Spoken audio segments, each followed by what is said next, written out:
Greetings and salutations, all my fellow American sovereigns. This is the Vocational Science Freedom Saturday Night Civics and Sovereignty class. And tonight will be our fourth reading of Conspirators' Hierarchy, the One World Government book that Dr. John Coleman wrote. And it's an older book. So when we're going through this, one of the things to remember is that the names of the people that we're going to be talking about are not going to be current. So when they're talking about Kissinger or presidents, obviously none of these people are going to be in power any longer. Now, that's not to say that it's not important to know their names. It is from a historical standpoint. But most important thing is, what are the names of these entities, these think tanks, these corporations? These are what needs to be known as far as what to pay attention to and what we're looking at. Because we need to know future as to what these people are doing. So the only way you're going to know what they're up to is if you're going to be able to make sure that you can calculate, see what something might have changed one way or the other, meaning, okay, this institute changed from this name to that name, so on and so forth. So that's what we're focused on tonight. And we left off here talking about the 1980 election. So I'll just continue where we left off. So especially in 1980 election, every candidate for the highest office in the United States was run by the CFR. Therefore, it was of no consequence to the conspirators who won the presidential race. And that really has never changed since the creation of the Council of 300 and them taking over all of the presidencies. I believe it was stated in an earlier class, I think he said Coolidge was like the last one that was not totally controlled by them. So to continue, through such Trojan horses as the Heritage Foundation and the CFR, all key policy-making positions in the new administrations were filled by the Council on Foreign Relations nominees. And before that, since the 1960s, by NATO, Club of Rome, yes men, thereby ensuring that key policy decisions bore the indelible stamp of the Club of Rome and the CFR, acting as the executive arm of the Committee of 300. Both the 1984 and the 1988 elections followed this long-established pattern. Secretary of State George Shultz was the preferable choice of the Committee of 300 for the office of Secretary of State. Shultz was always a creature of Henry Kissinger, the ruling order giver for the CFR. Moreover, his position with Bechtel, a key committee of 300 company of global dimensions, gave him access to countries that might otherwise have been suspicious for Kissinger connection. The Carter administration accelerated the process of the key co-conspiracy personnel in key positions. Before Carter was elected, his key campaign strategist, Hamilton Jordan, said that if Cyrus Vance or Brzezinski received appointments in the Carter cabinet, he, Jordan, would resign. They did, and Jordan did not resign. Carter's choice of Paul Volcker, in fact, he was told to appoint Volcker by David Rockefeller. So Rockefeller just wanders into Carter and says, hey, by the way, appoint this guy, right? That's the kind of power structure we're talking about here. So it started the collapse of the U.S. economy according to the plan laid down by the Club of Rome, which we talked about last couple classes. So the Club of Rome and the Committee of 300's entire plan is to destroy, deindustrialize, demoralize, and end, if you will, the United States of America as we know it. Now, the good old republic was technically whacked way back during Reconstruction in the 1860s times, and then culminated in the creation of the District of Columbia with the 1871 Act, which then established a Roman city-state on our soil, which then had its own citizens, its own adoption of the original Constitution from the original Republic, and then basically carried on as if nothing had happened. They pretended like, oh, we're just doing things as usual, but it was nothing like usual at all. And There's a lot of history regarding the Civil War and particularly what happened after Reconstruction that goes along with that. But I'm just saying here, just for reference, the Republic was put under the bus back then. And then what these guys plan on doing is putting all of the United States people under the bus for the rest of our lives in a global monetary technological panopticon that we'll never be able to get out of. Okay. So just a little backstory as to where we're at here. All right. So to continue, we are up against powerful forces who are dedicated to the goal of a one world government. We have been engaged in a devastatingly crippling war for the past 45 years. By the way, the war he's referring to is technically the fifth generation war. Okay. Only it is not perceived as such. We are brainwashed methodically and systematically without even being aware of it. The Tavistock Institute provided the systems for this to take place and then set its operations in motion. The only way we can fight back is by exposing the conspirators and their multiplicity of front organizations. Yes, that's the point. I want everybody to focus on the what, not so much about the who. Now, he makes a point in this book to focus on the who, and he says it's important that we should know these people's names. Okay, great. But we are now several decades past where this man wrote this book. Okay? Now, it's not to say the book isn't important still, it is. But it's important for the what, not the who. So when we're putting together our grammar of our who, what, when, where, why, and how, it's the what we're focusing on here. Okay? So to continue, we need men with experience who can formulate strategy to defend our priceless heritage, which, once lost, will never, ever reappear. That's the focus of the vocational science of freedom. So we make sure we do not lose our common law, we do not lose our republic forever, and that we know how we got here.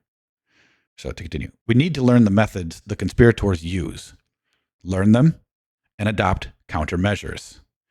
Only a crash program will stop the rot which is consuming our nation. Some may have difficulty in accepting the idea of a global conspiracy because so many writers have made financial gain from it. Others doubt that activity on a global scale can be successfully advanced. They see the huge bureaucracy of our government and say, quote, well, how are we supposed to believe that private people can do more than government does? This overlooks the fact that government is part of the conspiracy. Hard evidence is what they want, and hard evidence is difficult to come by. Others say, quote, so what? What do I care about conspiracy? I don't even bother to vote. And that is exactly the way the general population of America was profiled to react.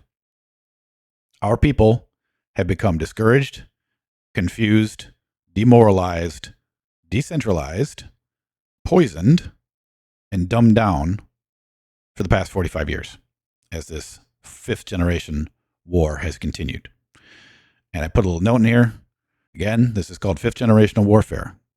You want to watch the class on this subject here, which is the class that I did on fifth generational warfare on Rumble. I also have it on Odyssey as well. I'll put the link to this in the chats so that you guys can check it out later if you want to. Because it's important to understand what fifth generation warfare is, okay? And how they're waging this war. And furthermore, for other things to look into, just to bring up the mega file for this particular reading, I also added Carol Quigley, The Evolution of Civilizations, An Introduction to Historical Analysis. That's 1979. Very large book, but also a book that's in as much of importance as this book, but kind of for different reasons. And then also I put in The Anglo-American Establishment and Tragedy and Hope, which are also books of Quigley's. And Tragedy and Hope is an immense book. It'll take you a long time to get through, and it's quite a slug. However, Tragedy and Hope also names names, also makes lots of connections that aren't placed in this book particularly. So just make sure that you guys take a look at that a little bit when you can. And then I also put in a few videos. One is Dr. John Coleman's Committee of 300 and U.S. operations in Mexico, which was kind of what this book was talking about, the Committee of 300 intended to do and has been doing against Mexico for a very long time. And then I have a few other things in there as well. The Secret Treaty of Verona, that gets back into history previous to what this author is talking about, but it's important to understand that the power structures of Europe have never wanted America to succeed. They have always been deadly frightened of what would happen if all of the rest of the world did what we did.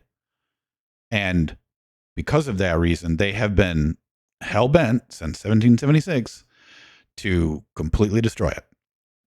And reading about what is going on in this book is a very good example as to how they're getting it done. So anyway, that's the mega folder for the class. All right, back to the book now. So how this is done is explained in Bernard Lewin's book, but how many people would bother to read an academic's nonfiction book? We are reacting exactly as we were profiled to act.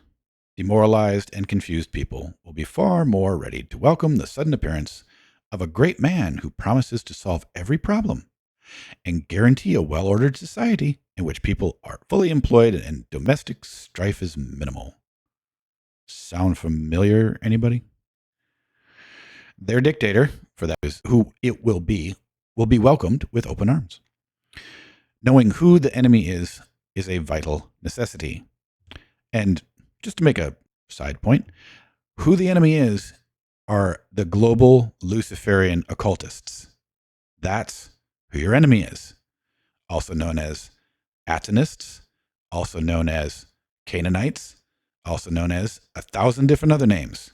But it's the ones that are following the Luciferian goal. Okay? That's who your enemy is. And I don't give a damn what flavor they call themselves, and I don't give a damn what organizations they create. If they're behind it, that organization is your enemy. Okay? So remember that. To continue. No one can fight against an unidentified enemy. This book could be used as a military field manual. Study its contents and memorize all names. I have mentioned profiling techniques quite frequently in this chapter. A full explanation of profiling is contained in the next chapter. One of the most profound pieces of information to come out of the science of profiling is the relative ease in which this can be accomplished in individuals, party groups, political entities, and so on right down the line. Once we wake up as to how easy this is to do, the conspiracy will no longer be more than we can comprehend. The assassination of President Kennedy and the attempt on the life of President Reagan became easy to understand. Next section. Institutions through which control is exercised. Profiling is a technique developed in 1920 on command of the Royal Institute for International Affairs. Again, that is a British entity, and that bloody thing is behind the vast majority of the problems in America, because the British still want to take America back under its control. Don't think for one second that the new king is not totally doing that. He is. And we talked about it the last couple of readings, particularly when we were referring to the Cecil Rhodes Trust and the creation of the Rhodes Scholars. So, Major John Rawlings Rees, a British Army technician, was instructed to set up the largest brainwashing facility in the world at the Tavistock Institute for Human Relations as part of Sussex University. This became the core of Britain's Psychological Warfare Bureau. When I first introduced the names of Rees and Tavistock into the United States in 1970, very little interest was shown. But over the years, as I revealed more about the Tavistock and its vital role in the conspiracy, it has become popular to imitate my earlier research. Britain's Psychological Warfare Bureau made extensive use of the work done by Rees on his 80,000 British Army guinea pigs, captive soldiers who underwent many forms of testing. It was Tavistock designed methods that got the United States into the Second World War, and which, under the guidance of Dr. Kurt Lewin, established the OSS, the frontrunner of the CIA. Lewin became the director of the Strategic Bombing Survey. and this is going to get into some dark stuff, which was a plan for the Royal Air Force to concentrate on bombing German worker housing while leaving military targets such as munitions plants alone. The munition plants on both sides belonged to the international Jews, who had no wish to see their assets destroyed. Later, after the war was over, NATO ordered Sussex University to establish a special brainwashing center, which became part of Britain's Psychological Warfare Bureau. Only now, its research was directed towards civilian rather than military applications. Right. We shall return to that super secret unit, which was called Science Policy Research Institute, under our chapters on drugs. The idea behind saturation bombing of civilian worker housing was to break the morale of the German worker. It was not designed to affect the war effort against the German military machine. Lewin and his team of actuaries reached a target figure that if 65% of German worker housing was destroyed by nightly RAF bombing, Royal Air Force, the morale of the civilian population would collapse. The actual document was prepared by the Prudential Assurance Company. So at the bottom of all the dirt regarding the total control of money matters and what can transpire regarding the same are the insurance companies of the world, people. Now, everyone is told that it's the banks. So therefore, no one ever looks into the power of insurance companies. But trust me, insurance companies are above, or depending on how you want to look at it, below, as far as the level of dirt is concerned, the banks. Okay? Just remember that. It's the insurance companies that really decide when the war is going to happen and how many of the quote-unquote useless eaters are going to be whacked. So the Royal Air Force, under the command of Bomber Harris, carried out Lewin's plans, culminating in the terror firestorm bombing of Dresden, which many of you may or may not know about, in which over 125,000, mainly old men, women, and children, were killed in one night. That number seems considerably lower than what I thought it was. I thought it was more around like 400,000 that died that night. If anybody knows and has a proper number for the Dresden bombing, put it in chat, will you? And I'll re-mention it, because I'm pretty sure it was over 120. In fact, I know it was over 125,000. Pretty sure David Irving set it at least at 400,000. But anyway, to continue. The truth of Bomber Harris's horror raids on German civilians was a well-kept secret until long after the end of World War II. Tavistock provided most of the detailed programs that led to the establishing of the Office of Naval Intelligence. Yes, that one's extremely important in America. The number one intelligence service in the United States, one which dwarfs the CIA in size and scope. Exactly. Contracts worth billions of government dollars were given to Tavistock by the United States government, and Tavistock's strategic planners provided most of what the Pentagon uses for our defense establishment, even today. Here again is illustrated the grip of the Committee of 300 has on the United States and the majority of our institutions. Tavistock runs over 30 research institutions in the United States, all of which we will name in our charts at the end of the book.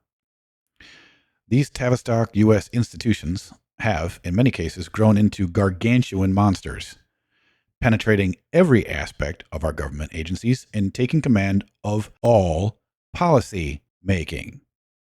Okay? So if you want to talk about who is running everything, instead of just saying some generic thing, oh, it's the bankers. Oh, it's the Khazarian mob. Oh, it's whatever, right? No, it is this Committee of 300, along with every single other thing that came out of it. Everything that Tavistock has created, everything that the Club of Rome has done. Those are the players. All right? That's them. But again, it's more important to focus on the what than the who, because the who changes every generation. And it might change every day depending on who wants to whack who for whatever position. Because yes, these people sometimes do that to each other within these organizations. But to continue, one of Tavistock's chief wreckers of our way of life was Dr. Alexander King, a founding member of NATO and a favorite with the Committee of 300, as well as an outstanding member of the Club of Rome. Dr. King was assigned by the Club of Rome to destroy America's education by taking control of the National Teachers Association and working in close conjunction with certain lawmakers and judges. Right. Now, I've said this multiple times in the past, but I think it bears repeating again. Every time that the enemy comes in and takes over a country, the first thing they do is they make sure that they take control of the law, and they make sure that they put judges in positions. That's the first thing they always do. Because if you control the courts, you control the outcome of whatever else you want your policy to be. That's why our first and foremost battle to win is to take back control of the courts, to take back control and properly create 25-member grand juries of the peerage, meaning a proper 25-member common law grand jury, and then demand the documents by subpoena from said grand jury of all of this fuckery. That's the only way we'll ever get a hold of it. And if they don't want to give it to us, guess what? They can go sit in contempt of the grand jury in jail until they do give it to us. And if they never give it to us, we'll just keep throwing people in jail for contempt until, guess what? We just got them all sitting there forever. I don't care. What I do care about is cleaning up and getting rid of these filthy fuckers out of my republic. And all of us have to be together, learning together with this single focus in mind to get this done. Because it's the only way it's ever going to get done. Aside from all-out war, which, again, I'd always like to avoid if possible. But they might not want to make it possible. And that won't be up to us. It'll be up to them. Because it's pretty much always the state that is the one that decides whether or not they're going to go crazy and start killing people. So, something to prepare for and to learn how to do that, meaning to form the grand jury and to know how to run it. Watch the grand jury classes on the Vocational Science of Freedom. It's going to be the first thing that you're going to have to do. And yes, I agree with you, Amaru. The courts are very fucking gone because we didn't pay attention to what they were doing when they were altering the law, when they were bringing in statutes, acts, ordinances, and codes, when they were forcing everybody under Roman civil law, when they were forcing everybody to register their property, particularly their biological property, meaning their children. But yeah, we all keep doing it. Well, some people have stopped doing it, which is the only way out. But anyway, I digress. Back to the article. So if it was not generally known how all-pervading is the influence of the Committee of 300, this book should dispel every vestige of that doubt. The trial run for the Federal Emergency Management Agency, FEMA, a Club of Rome creation, came in a test run against the nuclear power station at 3 Mile Island. Some of you may or may not remember that. Harrisburg, Pennsylvania. Termed, quote unquote, an accident by the hysterical media. This was not an accident, but a deliberately designed crisis test for FEMA. An additional benefit was the fear and hysteria created by the news media, which had people fleeing the area when in fact they were never in any danger. It was considered a success by FEMA, and it scored a lot of points for the anti-nuclear forces. Now, we talked last few episodes about how they want to destroy nuclear power in America.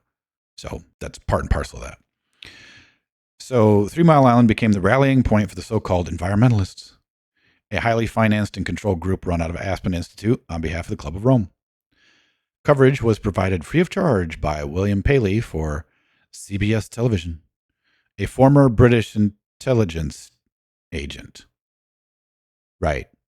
Because we should always have British intelligence agents running news organizations in America. Right. FEMA is a natural successor of the Strategic Bombing Survey of World War II of Dr. Kurt Lewin. That's a hell of a connection. So the guy that firebombed fucking Dresden set this thing up, and then FEMA is the continuation of it. I don't know. I couldn't imagine there being any problem with that. But anyway. So, for what Tavistock conspirators called crisis management, it was deeply involved in the study. There is an unbroken chain between Lewin and Tavistock that stretches back for 37 years. Lewin incorporated the Strategic Bombing Survey into FEMA, with only a few small adjustments proving necessary, one of the changes being the target, which was no longer Germany, but the United States of America. 45 years later, after the end of World War II, it is still Tavistock that has its hands on the trigger, and the weapon is pointed at, I should say, we the people of the United States, because they don't want to do anything to destroy their little corporation creature. What they're going after is we the people. The late Margaret Mead conducted an intensive study of the German and Japanese population under the aegis of Tavistock on how they reacted to stress caused by aerial bombardment. Irving Janis was an associate professor on the project, which supervised by Dr. John Rawlings Rees, promoted to brigadier general in the British Army, of course. The test results were given to FEMA. The Irving Janis report was of great value in formulating FEMA policies. You know, kind of like how FEMA didn't do anything to help, anybody of the white neighborhoods when hurricane, whatever it was, came through and wiped them all out, right? That's FEMA, right? That's your quote unquote crisis management agency. Do absolutely nothing, but make sure that and of course, nowadays they can actually direct hurricanes, which we're all well aware of from a standpoint of HARP and cloud seeding and other various different things. So they can direct things wherever they want it to go. Case in point, last couple hurricanes, since we're talking about this particular time of October the 4th on 2025, the last couple hurricanes decided to just magically bounce away from America. Okay, well, that's probably because somebody else might have control of, at least at the moment, HARP. Otherwise, hurricanes don't do that. Just like they don't come rushing straight up into the center of America and then decide to get stronger as they hit land. What? Yeah. So, but anyway, not to digress, but this is all about what FEMA does, right? Or I should say, doesn't do for the people. The Irving Janis report was of great value formulating FEMA policies. Janis used it in a book which he later wrote, which was entitled Air War and Stress. The ideas in his book were followed to the letter by FEMA during the 3 Mile Island crisis. Janis had a really simple idea: simulate a succession of crises and manipulate the population following the Lewin terror tactics. And they will do exactly as required. In carrying out this exercise, Lewin discovered something new: that social control on a wide scale can be achieved by using the news media to bring home the horrors of a nuclear war via the television media. Seems like they would have known that already, but okay, fine. It was discovered that women's magazines were very effective in dramatizing the terrors of a nuclear war.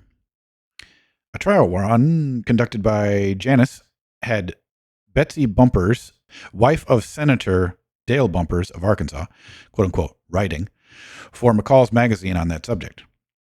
The article appeared in McCall's January 1983 issue. Actually, Miss Bumpers did not write the article. It was created for her by a group of writers at Tavistock, whose speciality such matters are. It was a collection of untruths, unfacts, innuendos, and conjectures based entirely upon false premises. The Bumpers article was typical of the kind of psychological manipulation which Tavistock is so good at.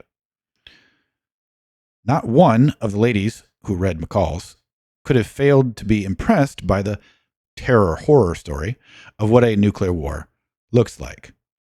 Right. So just to kind of summarize that for a second.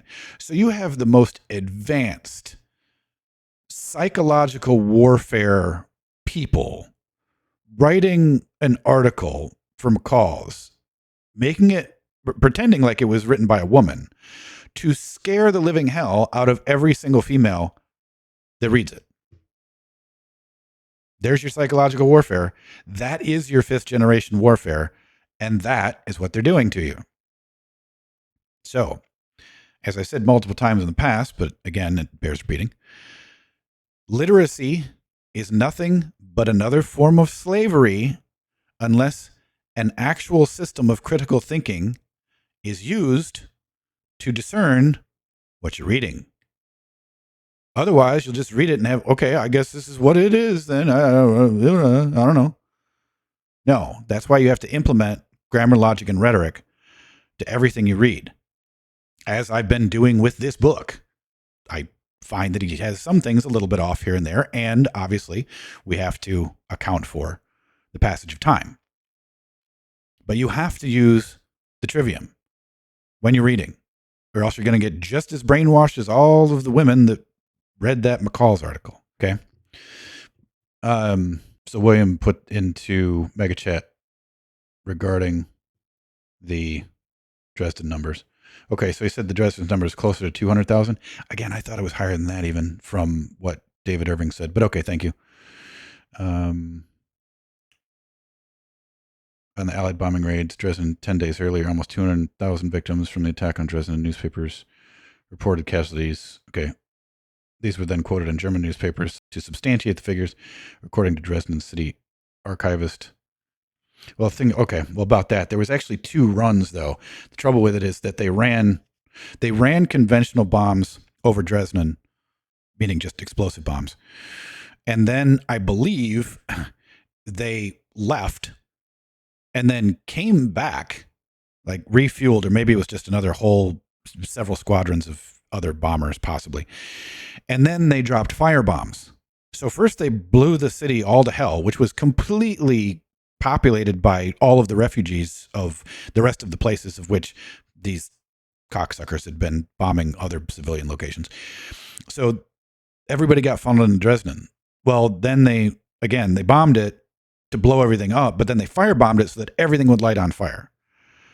And I don't want to get into the horrors of what happened that evening, but again, I think it was a lot more than 200,000 in one night. But anyway, all right, so to continue. The Committee of 300 has a major bureaucracy at its disposal, made up of hundreds of think tanks and front organizations that run the whole gambit of private business and government leaders. I will mention as many as I can fit in, starting with the German Marshall Fund. Its members, and remember, they are also members of NATO and the Club of Rome, consist of David Rockefeller of Chase Manhattan Bank, Gabriel Haig of the prestigious Manufacturers Hanover Trust and Finance Corporation, Milton Katz of the Ford Foundation, William Brannett, leader of the Socialist International. And again, don't worry about the names, worry about the organizations. KGB agent, member of Committee of 300, Irving Bluestone, chairman of the United Auto Workers Executive Board. So that's United Auto Workers Executive Board is part of the problem.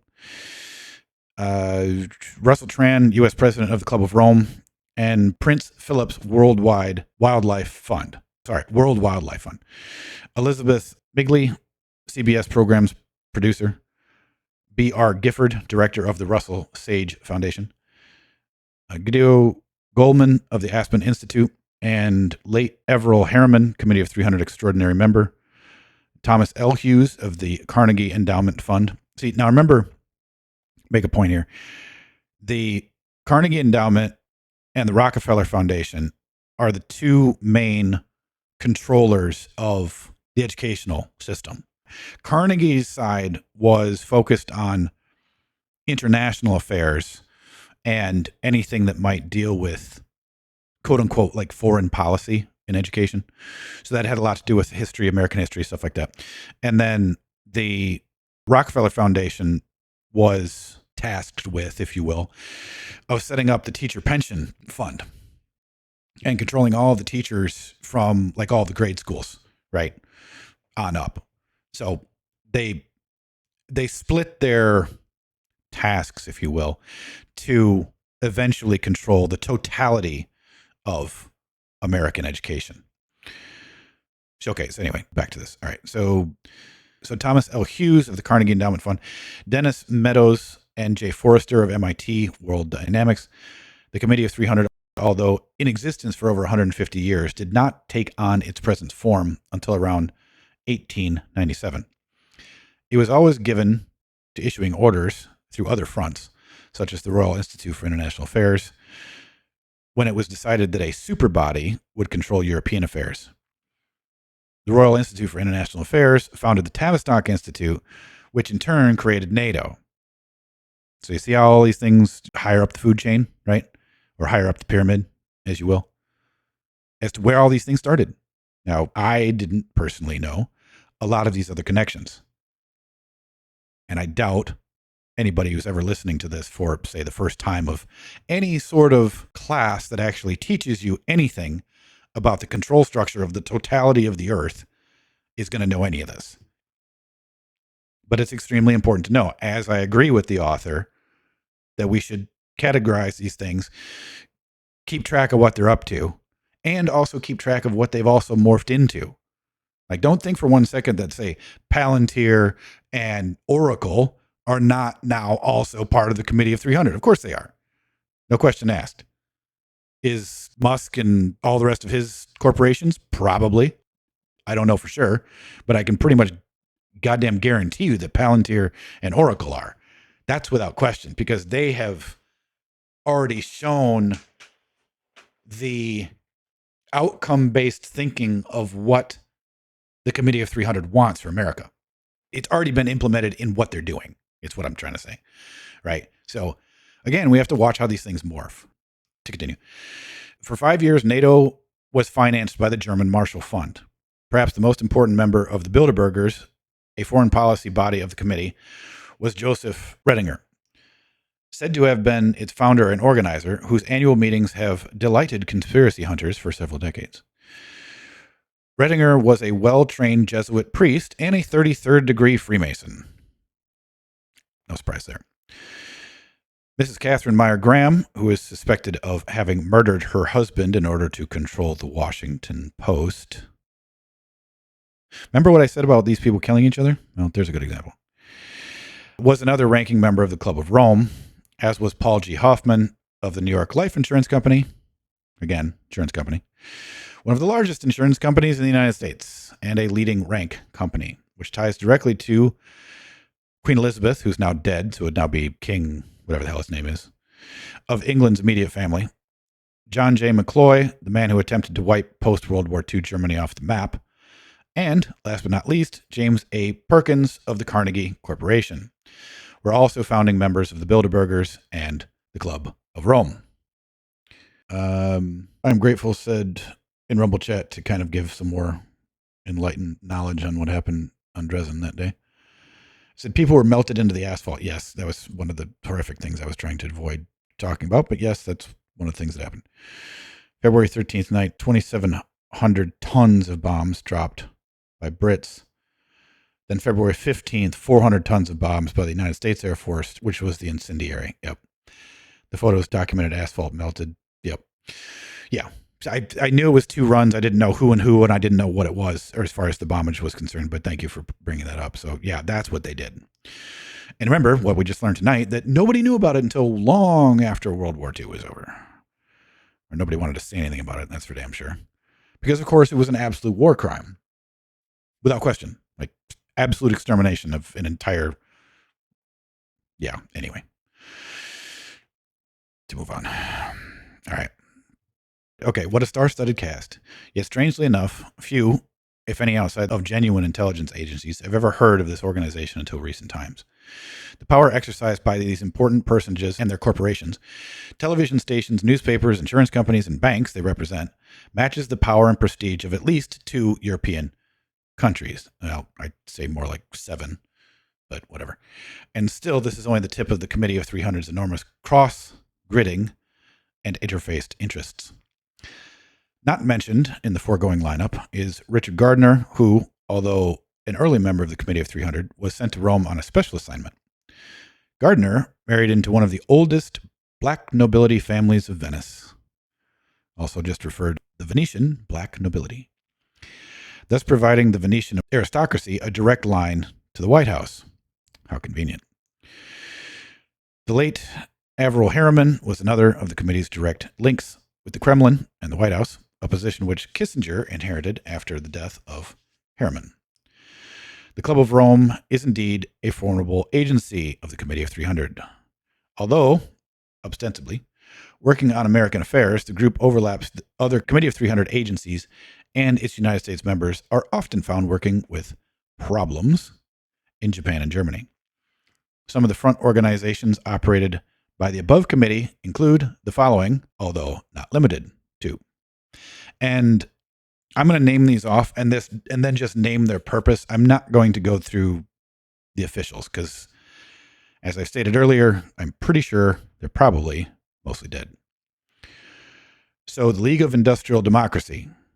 Purpose: to disrupt and disturb normal labor relations between workers and employees by brainwashing labor unions to make impossible demands with special attention to steel, automobile, and housing industries. Huh.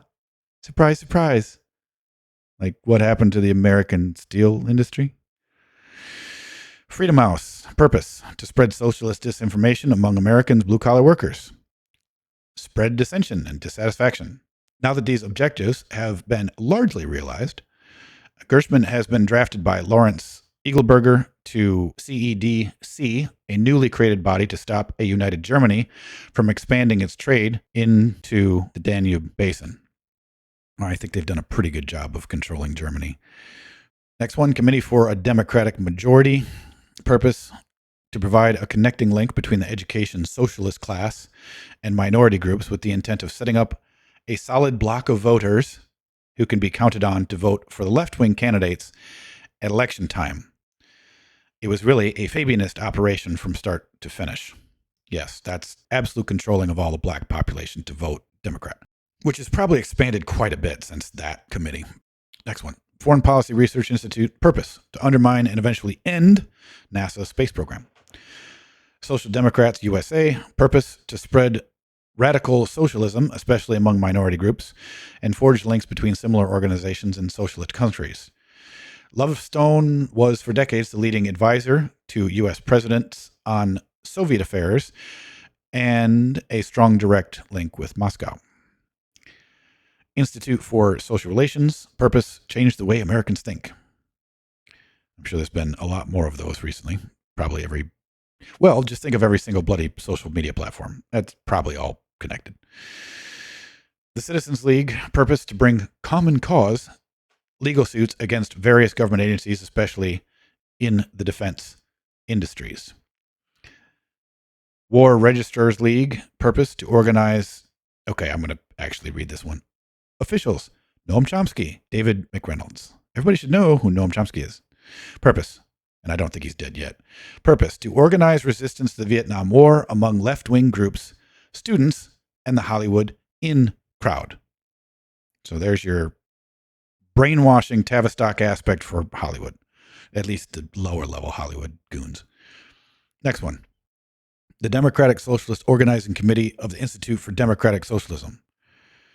That's a mouthful of shit. Purpose: a clearinghouse for left-wing socialist ideas and activities in the U.S. and Europe.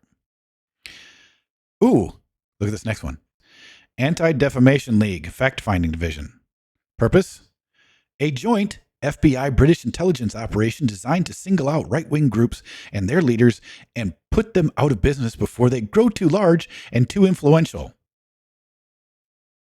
Flood, if you're out there listening, that's exactly what happened to you, and it's exactly what happened to Odyssey. If anybody else knows that story, you know exactly what the fuck I'm talking about. I have no doubt whatsoever that the ADL was behind that. No doubt. After reading this book, there's no question in my mind that's exactly what happened. They got it done. They said, okay, probably went to Odyssey and said, you can keep your platform, but you're going to get rid of all these people. I'm sure that's what they did. Because it sure as hell was exactly laid out like every other thing that the ADL does with, obviously, the FBI and British intelligence. So, but remember, right-wing groups. And remember, anything right-wing nowadays is pretty much anything right of fucking full-on communism. Next one, International Association of Machinists. Purpose: a labor-oriented front for the Socialist International and hotbed of organized labor unrest, polarizing workers and management. Next one, Amalgamated Clothing Workers. Purpose: much the same as the Machinist Union, to socialize and polarize workers in the garment trade. Not that there really is one any longer in America. Next one. A. Philip Randolph Institute. Purpose: to provide a means of coordinating organizations with a common purpose, an example of which would be the spread of socialist ideas among college students and workers. College students. Yep. Next one. Cambridge Policy Studies Institute. Purpose: to expand on the work being done at the Institute for Policy Studies, founded in February 1969 by international socialist Gar Eprolwitz, former assistant to Senator Gaylord Nelson. What a name. It sounds like those two get along great. Eprolwitz wrote the controversial book Atomic Diplomacy for the Club of Rome, which work was financed by the German Marshall Fund. It concentrates on research and action projects with a stated goal of fundamentally changing American society, i.e., to create a Fabianist United States in preparation for the coming one world government. Next one. Economic Committee of the North Atlantic Institute. Purpose: NATO think tank on global economic issues. Center for the Study of Democratic Institutions. Purpose: to spread ideas that will bring on social reforms of the liberal kind with democracy as an ideology. Right. That's why you constantly hear that word, democracy, all the time. Well, guess what? We don't live in a democracy. We live in a constitutional republic. Two entirely different things. To continue. One of its activities is to draft a new constitution for the United States, which will be strongly monarchical and socialist as found in Denmark. Wow.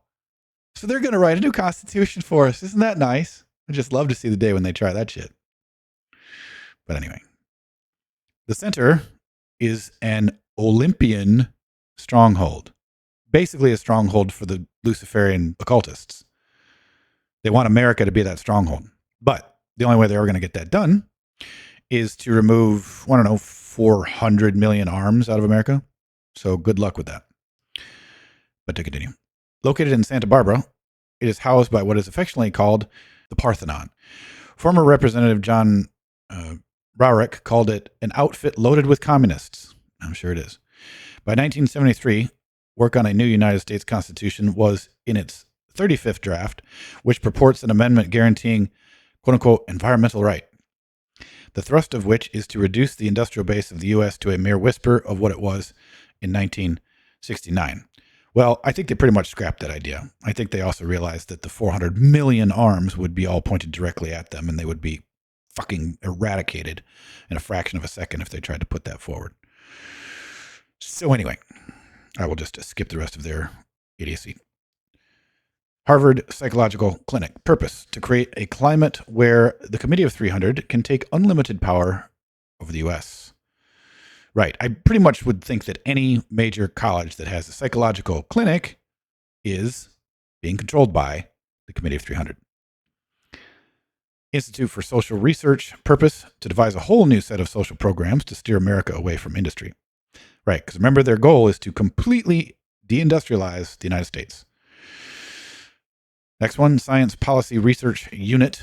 Purpose: a future shocks research institution at Sussex University in England and part of the Tavistock Network. Systems Development Corporation. Purpose: to collaborate all elements of the intelligence communities of the USA and Britain. Well, that's always been a goal, going all the way back to Cecil Rhodes. It analyzes what players have to be assigned a role of a national entity. For example, Spain would come under a supine, watered-down Catholic Church, the UN under the Secretary General, and so forth. It developed a system of X-Ray 2, where think tank personnel, military installations, and law enforcement centers are all linked to the Pentagon through the nationwide network of teletypes and computers to apply surveillance techniques on a nationwide scale. Well, they already have that. That's in every single pig's cop car. Okay. They just have a computer. They plug in what they want to, and it gives them back all the information on just by putting in a plate or a license, either one. So they can just, and I think they've got it now to a point where the stupid little camera can just read the license plate and the cop doesn't even have to do anything. And if he has to do something, then a little ready flashy thing pops up on his computer screen. saying arrest or whatever. Now, the interesting thing about those computers is that it'll also tell the pig not to arrest. It'll say, do not detain, do not arrest. And that, my fellow Americans, is what we want to get to. We all want to be on the NCIC do not detain, do not arrest list, which tells the goons, fuck off, do not touch. And the only way that we can possibly do that is by learning how they run things through the law. They can't just get rid of the law, meaning our common law. Can't do it. All they can do is just keep pushing over the top on Roman civil law and trying to get us to consent to constantly enter into contracts, trusts, pledges, bonds, oaths, licenses, registration, and every other type of fuckery that deals under Roman civil law. However, there's another entire different jurisdiction of law, right? Which is what we should be in 100%, and has fuck all to do with them, and they can't penetrate it, nor can they get rid of it. Now, people want to say, oh, they can do whatever they want to. No, they can't. But you don't realize it because you've entered into contracts that bind you to their inferior form of law. But anyway, I digress. To continue. The NYSIIS system is the process of being adopted nationwide. It is what Brzezinski referred to as the ability to almost instantaneously retrieve data about any person. And yes, that is totally done and finished. Let's see if there's anything else here. All right. It is a typical committee of 300 project. There is a crying need for a full investigation to be conducted into just what is that systems development corporation is doing. But that is beyond the scope of this book. One thing is sure, SDC is not there to preserve freedom and liberty guaranteed by the U.S. Constitution. How convenient that it should be located in Santa Barbara, an easy reach for Robert Hutchinson's Parthenon. Right. Some publications put out by these Club of Rome institutions are as follows. So these are all the things that they control. Center Magazine, Counterspy, Coventry, Covert Action Information Bulletin, Dissent, Human Relations, Industrial Research, Inquiry, Mother Jones, right? That magazine? Run by them. One, which I've never heard of, Progressive, Rancor, New Republic, and Working Papers for a New Society. These are by no means all of the publications issued under the auspices of Club of Rome. There are many hundreds more. In fact, each of the foundations put out its own publication. Given the number of foundations run by the Tavistock Institute and the Club of Rome, a partial listing is all we can include here. Some of the more important foundations and think tanks are in the following list, which includes Army think tanks. The American public would be, and just to pause and make a point about what he just said here. So all of these things can be found and read. Now, as he just said, that in fact, each of the foundations puts out its own publication. So if you want to know what they're up to, like on a regular basis, and now that we do kind of have access to AI, even though I would use it anonymously as best as I possibly could, which I do, and I suggest all you do the same, is that you can have AI summarize things. Now, that is one of the few things that I think it should be used for and is useful because it speeds up your time. So if you can have an AI summarize a publication of these creatures, well, then you know what they're up to and you know what's coming down the line, and dodge it, get the hell out of its way. So, oh yeah, Spectre, exactly. Talking about the FBI that magically cut its ties with the ADL. Yeah, and the Southern Poverty Law Center this week. Yeah, trust me, they didn't cut ties to shit. All they're doing is they're reshuffling the chairs on the Titanic in one sense. In another sense, they're doing what they've always done, which is they will alter and change the names of things. They will, well, in law, what they'll do is they'll hide things. They'll say, oh, well, we'll get rid of this law and we'll put this one in. But it just does the same thing as the last one did, but it just hides it over here instead of over there. So, yeah. And yes, the AI data centers are going to be a problem, as we're finding out. GTP relies heavily on Reddit and Wikipedia, which are, as you said, both trash. Exactly. Elon starting Gorkopedia. Well, I actually had the idea literally in my head yesterday. I was like, we should start a wiki for the VSOF. I should have done it years ago because I kind of did have the idea years ago. But because I thought to myself, wow, everybody else could put in and help build the VSOF wiki. Then we'd at least have one that's our own, and we'd know that what's in it is truthful, and we'd know that those who contributed to it are faithful to the truth. But anyway, ideas and on top of more ideas. I would definitely need a lot of help fleshing that one out, but it has been a thought that I've had in the back of my mind for a while. So anyway, to continue. The Americans are not aware that in 1946, the Club of Rome was ordered by the Committee of 300 to further the progress of think tanks, which it said offered a new means of spreading the committee's philosophy. The impact of these think tanks upon our military, just since 1959, when they suddenly proliferated, is truly astounding.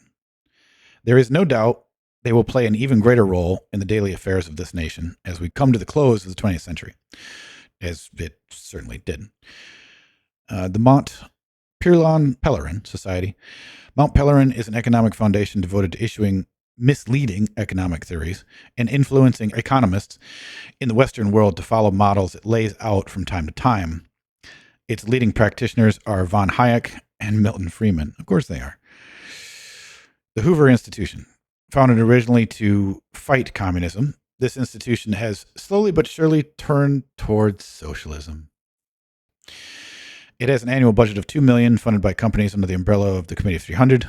It now concentrates on quote-unquote peaceful changes, which emphasize on arms control and domestic U.S. problems. It is frequently used by the news media as a conservative organization whose views they seek when a conservative viewpoint is needed. And remember, from the last reading, we talked about how the Fabian Society, their flag is literally a wolf in sheep's clothing. So what they do, and by they I mean all of them, all of what we're talking about tonight, what they'll do is they'll always profane something. So if something is a legitimate right-wing organization, they'll infiltrate it and then they'll turn it. And if you're dealing with particularly religious spirituality and occult matters, they do that every single time. Cliche stated for a reason. They'll profane all of it. They'll do exactly the opposite of what the thing is supposed to be. Okay. So to continue, the Hoover Institution is far from that, and following the 1953 takeover of the institution by a group allied with the Club of Rome, it has become a one world new order outlet for desirable policies.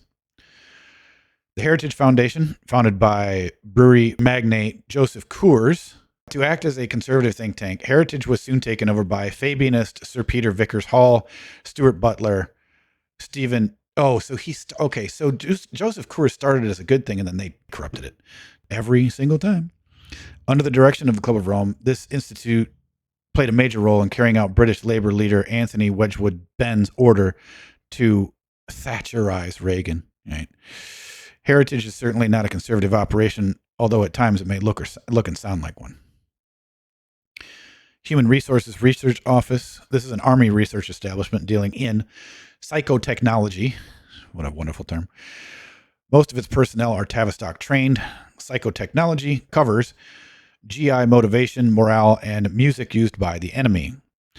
In fact, a lot of what George Orwell wrote in his book, 1984, appears to be remarkably similar to what is taught at Humru. I'll just call it Humru. In 1969, the Committee of 300 took over this important institution and turned it into a private, nonprofit organization run by the auspices of the Club of Rome. It is the largest behavioral research group in the United States. Makes perfect sense.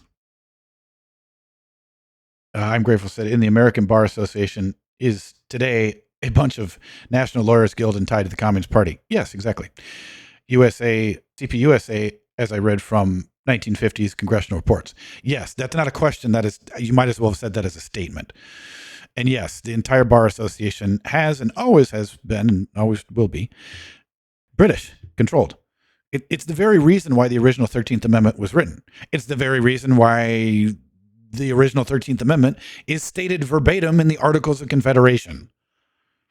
Now, I don't have it in front of me directly, but basically, paraphrasing, what it says is that no one who holds a title from a foreign prince or principality may hold office in the United States of America. Okay, now that means any office, state, local, federal, doesn't matter.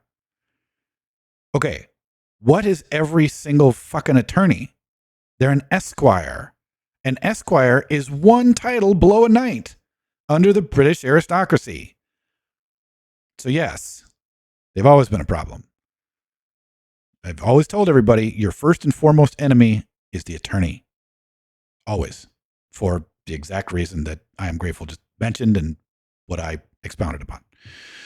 All right, to continue. I wanted to restate, it is the largest behavioral research group in the U.S., the Human Resource Research Office of Psychotechnology. Biggest one. One of its specialities is the study of small groups under stress, and Humro teaches the Army that a soldier is merely an extension of his equipment and has brought great influence to bear on the, quote, man/weapon system in its, quote, human quality control, close quote, so widely accepted by the United States Army. Humro has had a very pronounced effect on how the Army conducts itself. Its mind-bending techniques are straight out of Tavistock. Humro's applied psychology courses are superimposed to teach Army brass, again, Army brass, meaning the commanders, how to make the human weapon work. A good example of this is the manner in which soldiers in war against Iraq were willing to disobey their field manual standing orders and bury 12,000 Iraqi soldiers alive. This type of brainwashing is terribly dangerous because today it is applied to the Army. The Army applies it to brutally destroy thousands of quote-unquote enemy soldiers. And tomorrow, the Army could be told that civilian population groups opposed to government policies are the enemy. Right, like the U.S. population. So, all the more reason to be prepared, be armed. You don't have to become an excellent prepper, but try to make yourself a fairly decent one. Meaning, start with the food, have at least a year's supply of food, because it's going to take you a whole year to get all the way back to another growing season to be able to grow what you need. Make sure that you have your seeds and make sure that you have your rifles sighted in with enough ammunition to fight a hot war for 5 fucking years. Okay, I would say that's your minimum. Because this is what these people are planning. Now, I will say something else.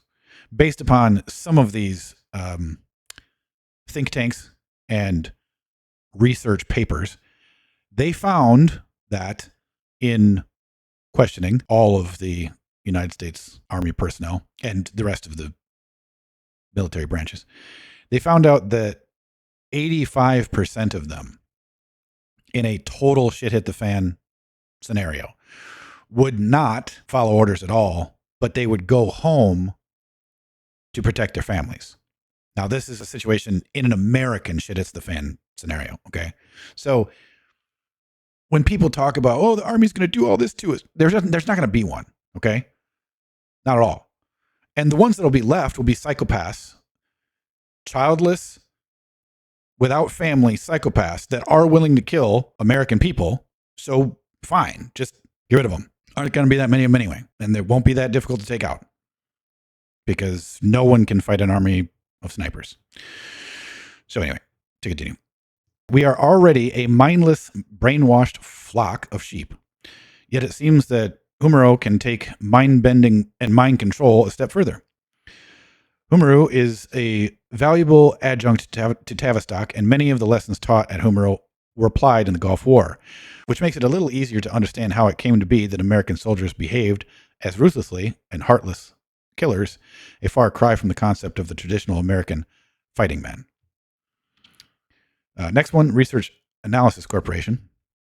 This is Humero's sister, 1984 organization situated in McLean, Virginia, established in 1948.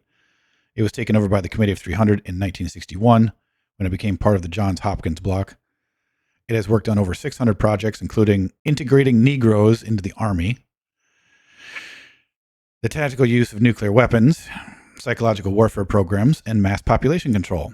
Right, indeed. Good evening, Kirby. Obviously, there are more major think tanks, and we shall come to most of them in this book. One of the most important areas of cooperation between what think tanks turn out and what becomes government and public policy are the pollsters. Yeah, this gets fascinating. It is the job of the polling companies to mold and shape public opinion in the way that suits the conspirators. Polls are constantly being taken by CBS, NBC, ABC, the New York Times, the Washington Post, period. Now, what I want to interject in here is that they don't need to take polls anymore. All they have to do is just scrub the metadata from all of the social media platforms. That gives them pretty much all they need to know. Now, if they want to take a poll of which people know they're taking it because they know that that slightly alters people's answers, okay, they still do that. But the days of like people getting polled and people like agreeing to it are pretty much over. But they don't need people to agree to it anymore. They just take your data. They just say, oh, that's what that guy's going to say about this.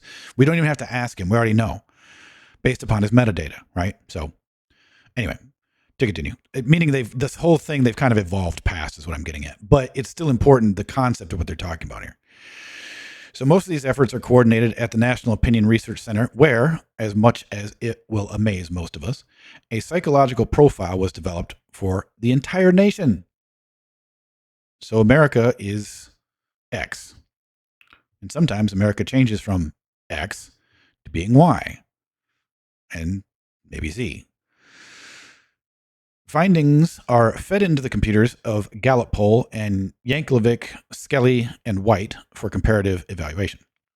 Much of what we read in our newspapers or see on television has first been cleared by the polling companies. What we see is what the pollsters think we should see. This is called public opinion making. The whole idea behind this bit of social conditioning is to find out how responsive the public is to policy directives handed down by the Committee of 300. We are called targeted population groups. And what is measured by the pollsters is how much resistance is generated to what appears in the nightly news. Later, we shall learn exactly how this deceptive practice got started and who is responsible for it. It is all part of the elaborate opinion-making process created at Tavistock. Today, our people believe they are well informed. But what they do not realize is that the opinions they believe are their own were in fact created in the research institutes and think tanks of America, and that none of us are free to form our own opinions because of the information we are provided by the media and the pollsters. Now, take that. This is one of these times where you have to take this entire paragraph into context and the times of which he's talking about. Okay, so these are the days of just TV, magazines, and radio, okay? Well, now you have social media. Now you have the internet. So how does this differ now from what he's talking about?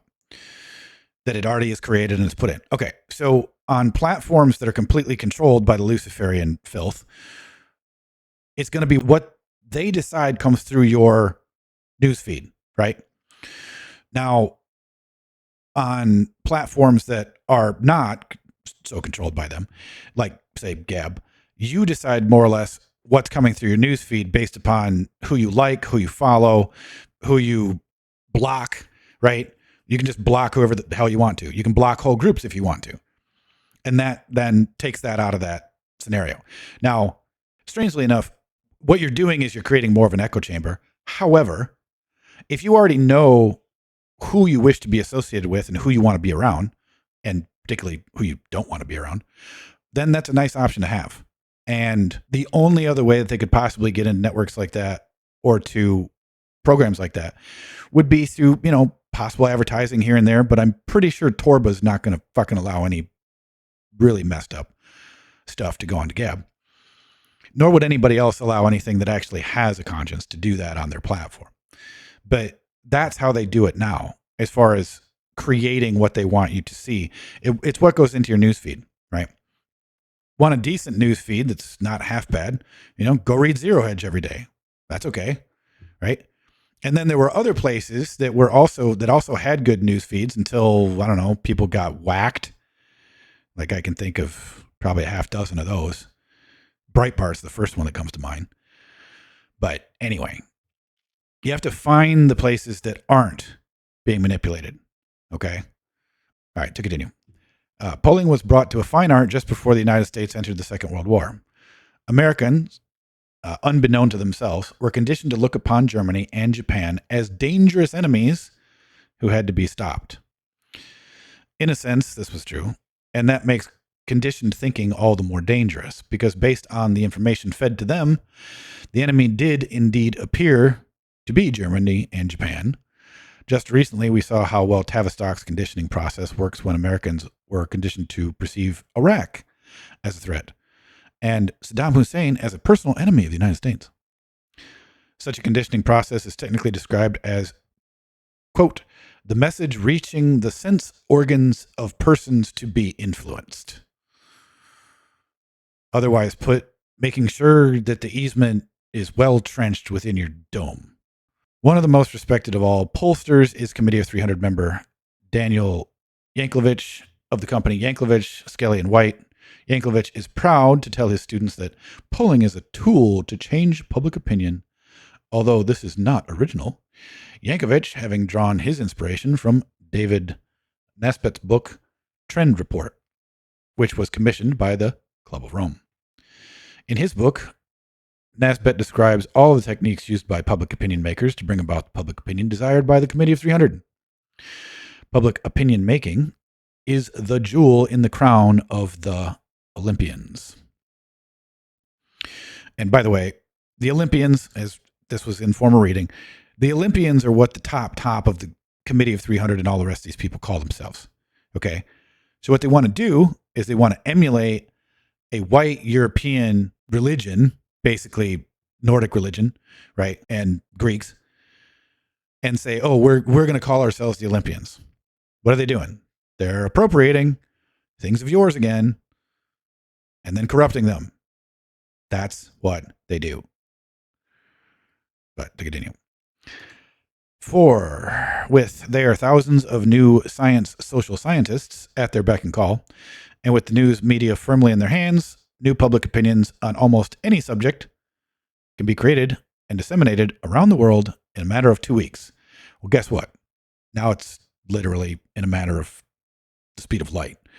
So takes care of that problem. Yeah, Spectre, exactly. And nobody believes the polls anymore. True. Polymarket kicked their asses in the lead up to the election. Right. Yep. So it's that form of polling has been done for a minute. So yeah. And this is precisely what happened when their servant George Bush was ordered to make war in Iraq. Within 2 weeks, not only the U.S., but almost the entire world, public opinion, was turned against Iraq and its president, Saddam Hussein. These media change artists and news manipulators report directly to the Club of Rome, which in turn reports to the Committee of 300, at whose head sits the King of England, ruling over a vast network of closely linked corporations who never pay taxes and are answerable to no one, who fund their research institutions through foundations whose joint activities have almost total control over our daily lives. Now, let me put some context to that, because that's like one sentence that says a lot, but says nothing at the same time. Okay. This is how this power structure actually came into existence.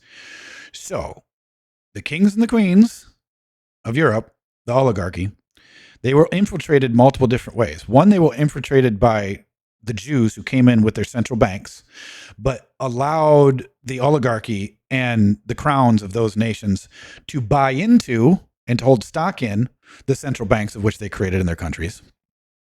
Right? That's a well-known thing. But then what they did also is that the Rothschilds and the rest of these filthy serpent seed line cocksuckers weaseled their way into the bloodlines of the oligarchy, right? So what they then did was they used the oligarchy to create corporations, as it says, vast network of closely knit corporations who never pay taxes and are answerable to no one, to then perpetuate all of the control systems for their new world order, which was just the old world order anew, which is exactly why I named my timeline class the same thing. Because you have to understand how the original power structures came into existence. And people say, oh, the kings and queens don't matter anymore. The fuck they don't. King of Denmark is always the one who runs the Bilderbergers. They are above these committees. They run them. Okay? There's only one person, and it's a private role in the triangle of the cult of Rome that's above them. And he's called the Gray Eminence. But no one knows who he is. And it's always a he. But they answer to him. And the one thing he's waiting for is, quote unquote, their savior to return, which will be Lucifer. So to continue. Together with their interlocking companies, insurance businesses, also a big part, remember, banks, finance corporations, oil companies, which also the oligarchy, the houses of Europe own a lot of. BP, anyone? Newspapers, magazines, radio, and television. This vast apparatus sits astride the United States and the world. There is not a politician in Washington, D.C. who is not somehow beholden to it. I would say, except for maybe Thomas Massey. The left rails against it, calling it imperialism, which indeed it is, but the left is run by the same people. The very same ones who control the right, so that the left is no more free than we are. Scientists engaged in the process of conditioning are called social engineers, or, quote, new science social scientists. And they play an integral part in what we see, hear, and read. The old school social engineers were Kurt L. Lewin, Professor Hadley Cantrell, Margaret Mead, Professor Derwin Cartwright, and Professor Lipset, who, together with John Rawlings Rees, made up the backbone of the new science scientists at Tavistock Institute. If none of you know who all these people are, he just ran off some very heavy hitters. A lot of these people have written books about control, psychology, the human resource, all kinds of things. But anyway, if you want to get deeper, just take these names and just go look up their books. Okay. During the Second World War, there were over 100 researchers at work under the direction of Kurt Lewin, copying savagely the methods adopted by Reinhard Heydrich of the SS. The OSS was based on Heydrich's methodology. And, as we know, the OSS was the forerunner of the Central Intelligence Agency, Dope Incorporated. The point of all this is that the governments of Britain and the United States already have the machinery in place to bring us into line in a new world order with only a slight modicum of resistance materializing. Well, that's up for debate. And this machinery has been in place since 1946. Each passing year has added new refinements. In this Committee of 300, which has established control networks and mechanisms far more binding than anything ever seen in this world, chains and ropes are not needed to restrain us. Our fear of what is to come does that job far more efficiently than any physical means of restraint. Right. Again, this is slavery 3.0. They can't do physical bonds and chains. They've done the debt slavery thing. Now they're just doing the flat out psychological slavery thing. We have been brainwashed to give up our constitutional right to bear arms, to give up our Constitution itself, to allow the United Nations to exercise control over foreign policies and the IMF to take control of our fiscal and monetary policies, to permit the president to break United States law with impunity and to invade a foreign country and kidnap its head of state. In short, we have been brainwashed to the extent where we, as a nation, will accept each and every lawless act carried out by our government almost without question. Okay. To a certain extent. I personally believe that the straw that will break the camel's back will probably come in the form of smart cities and in AI data centers and in cameras being put up everywhere. My suggestion to that is that you get rid of the cameras, and I don't really give a damn how. Because if you don't, it's going to turn into London. Because first they came for the guns, and then they could just put up all the cameras everywhere because nobody could shoot the cameras out. Not exactly something that you'd want to try here in America, at least on a massive scale, all over the place, all at once. But of course, they probably won't do it all at once. It'll probably be a little bit by here, a little bit by there. And, you get your traffic cameras, right? I think those should, be taken out. There is no law anywhere and no right, I should say, no power vested to any form of government that allows them to put a camera on you at any fucking time. Period. Full stop. Doesn't exist. Okay? So I don't know why we're putting up with it. But anyway, to continue. I, for one, know that we will soon have to fight to reclaim our country from the committee or lose it forever. But when it comes right down to it, how many will actually take up arms? In 1776, only 3% of the populace took up arms against King George III. This time, around 3% will be inadequate. I'd say probably 10 would probably do it. Well, depending how determined the beginning three are. I always think that people who think like that, or would say something like this, really don't quite fully comprehend the will of some men. I just don't think they get it. And technically, thanks to Kennedy, the special forces, if shit were ever to technically go sideways, they are supposed to, under oath, train the American people to fight against any domestic attempted takeover. Now, who knows how far gone any of the special forces are? I don't know, but I do know that's what Kennedy charged them with at the time, because I think he felt what was coming, and it came to him in the form of a round to his face. But anyway, to continue.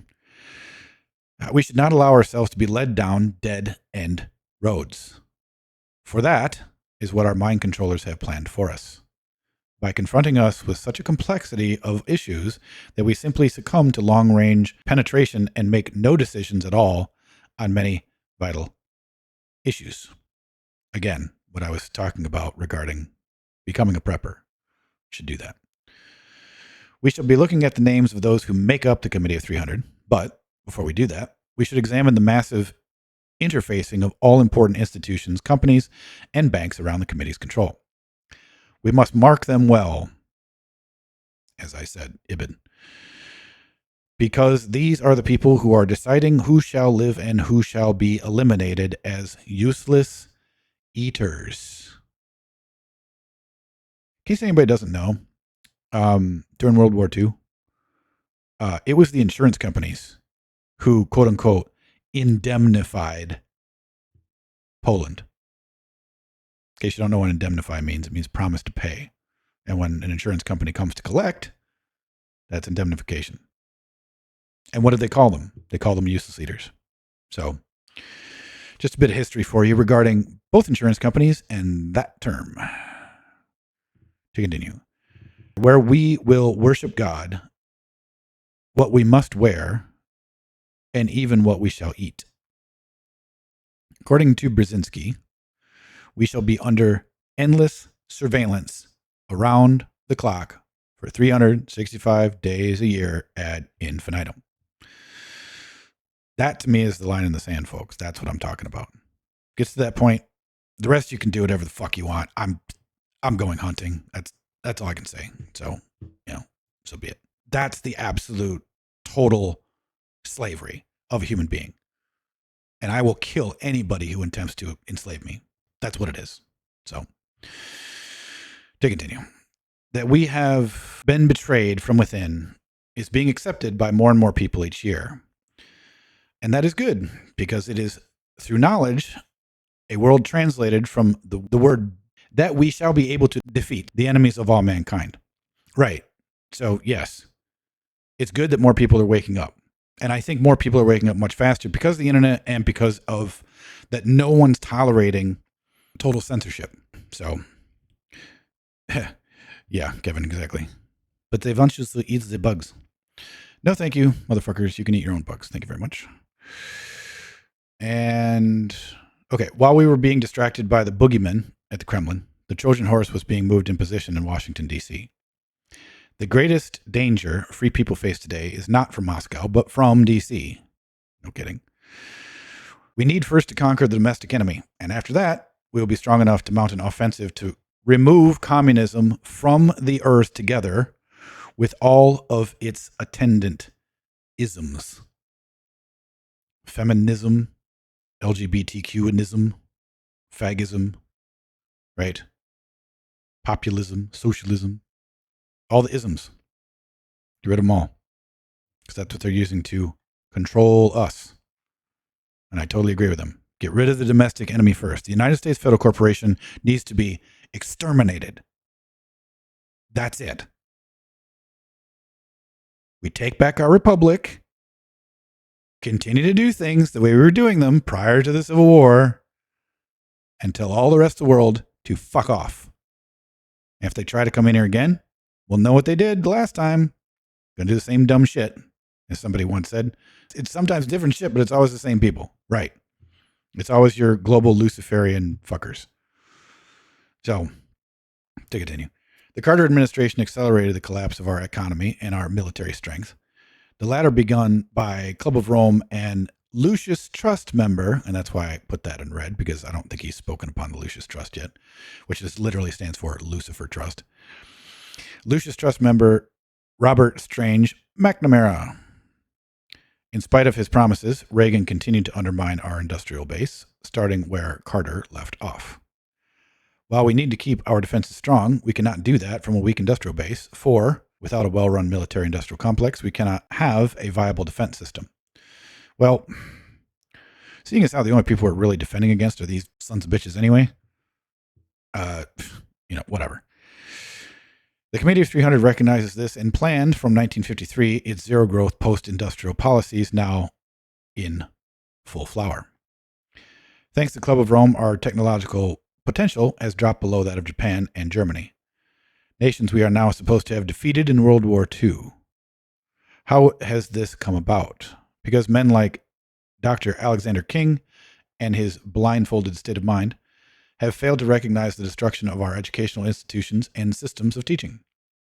As a result of our blindness, we are no longer training engineers and scientists in sufficient numbers to keep us among the industrialized nations of the world. Thanks to Dr. King, a man very few people in America know about, education in the U.S. is at its lowest since 1786. I don't know where it is now compared to when he wrote this, but I'm guessing still went downward. Statistics produced by the Institute for Higher Learning show that the reading and writing capabilities of high school children in the United States are lower than they were among high school children in 1786. What we face today is not only the loss of our freedom and the very fabric of our nation, but far worse, the possibility of the loss of our souls. Isn't that the truth? The steady chipping away at the foundation upon which this republic rests has left an empty void, which the dark Satanists and occultists are rushing to fill with their synthetic soul material. This truth is difficult to accept and appreciate because there was nothing sudden about these events. If a sudden shock was to hit us, a cultural and religious shock, we would be shaken out of our apathy. Well, yeah, folks, we are in a holy war.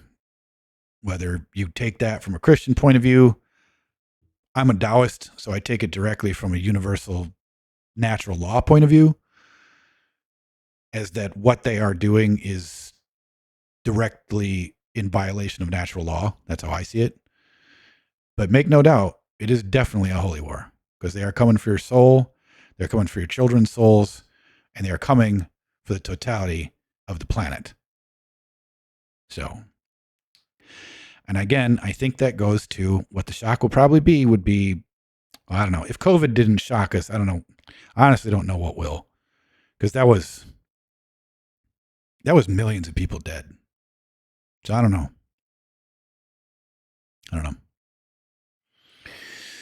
But gradualism, which is what Fabianism is, does nothing to raise the alarm. Right. Boiling the frog, anyone? Because the vast majority of Americans can see no motivation for the things I have described. They cannot accept it. And so the conspiracy is scorned and often mocked. By creating chaos through presenting hundreds of daily choices our people have to make, we have come down to a position where, unless motivation can be clearly shown, all information is rejected. This is both the weak and the strong link in the conspiratorial chain. Most thrust aside anything that has no motive, so the conspirators feel safe behind the ridicule poured onto those who point to the coming crisis in our nation and our individual lives. Like the VSOF, case in point. However, if we cannot get enough people to see the truth, the motivation block gets weaker until it will eventually be forced aside as more and more people become enlightened, and the notion that, quote, this can't happen in America, close quote, is dispensed with. The Committee of 300 is counting on our manipulative responses to govern our reaction to created events. And it will not be disappointed as long as we, as a nation, continue in the present way we respond. And I made a point to make a note here. I said, because I saw this coming a very long time ago, meaning everything he's talking about, I created a very genuine American think tank made up of we the people. This community think tank is called the Vocational Science of Freedom. This has allowed us to create the needed line in the sand against the Luciferian evil. That line in the sand has been made, and it is called the Vocational Science of Freedom Status Documents. The VSOF Status Doc Set is the culmination of generations of men and women working at this problem. Their study and their knowledge of common law, our people's ancient traditions and customs, and our knowledge of the evil one's systems of corruption. It is the only way out of the evil one's clutches. I would say respectfully and conservatively that the VSOF status docs have at least 4 decades of knowledge in them. And I mean that by the amount of decades that other mentors of mine, plus myself, put into it. Like literally put into these documents. I'm not talking about the totality of what I teach here at the VSOF. That's literally millennia of knowledge. But the status docs themselves, they've literally had 40, maybe 40 to 50 years, I would even say, into them. They've been revised, improved, and edited over 170 times. So if you want out of this shit, there's only one way out. Literally. It's to do it by the law and using all of the law necessary that we have ever laid down as people, what they've laid down as far as outs that they gave us, because they always have to when they do these things. It's all in there. If you want to learn more about it, go watch the VSOF status docs classes on the platforms. I put them into simple playlists. If you go to the YouTube page, it's the first playlist you're going to see right on the front of the page. Just go and watch all of them. Watch because you need to know what the attorney has done to you. You need to know how deep this trickery of the manipulation of law goes, and you need to understand that you do not have to fucking stand for it. Okay? It's the one single thing that we have to start with. If we don't start with that, we're never getting out of this. Never getting out. Unless you want just war and despotism endlessly. It's the only way I see us ever taking back the Republic. And it's the only way that I ever see us coming together. When we do come together, it makes us stronger because then we all have the same status. We're all operating as sovereigns in our American Republic, doing things like creating grand juries, which are above government, which means they're above all this filthy fuckery of the Luciferian Jew. But if people don't get it done, they're going to be wrapped up in this. And there's nothing anybody can do for you. If you do not rebut the presumptions that the attorney has over you, if you do not get rid of the contracts, the consent, which you've put down your entire life, sorry, you're still chained. But just know that there's a way out, okay? If you guys want to join the VSOF, go to the vocationalscienceofreedom.org, then go to the Welcome Package, download it, set up your communications, join us on our platforms so you can be private in your conversations so that all these nasty little sons of bitches can't listen to what you're doing. So with that, my voice is slightly cooked, and I think that's a good place to stop. So we'll come back to this next week. It looks like we're about 1/4 of the way through this. Maybe if I could nudge Flood and he can teach me a little bit more about putting things into audiobooks, I might be able to use my voice that Flood did to be able to read the rest of it. Or I might just go through it and pick through it as we have. I haven't found any part of this book yet that has been boring, for sure. And I haven't found any part of this book yet that needed a tremendous amount of correction, for the exception of just, as I've said, that we shouldn't worry about the who's, we should worry about the what's. So with that, I hope all of the rest of you have a wonderful rest of your weekend. Thank all you guys for showing up. Everybody on Rumble, it's good to see all you guys, Flood included, AMAC. And thank you everyone at the VSOF for joining chat tonight. And I'll see the rest of you guys on Wednesday for our VSOF roundtable at 8 o'clock Eastern Standard Time. Until then, stay safe and stay sovereign.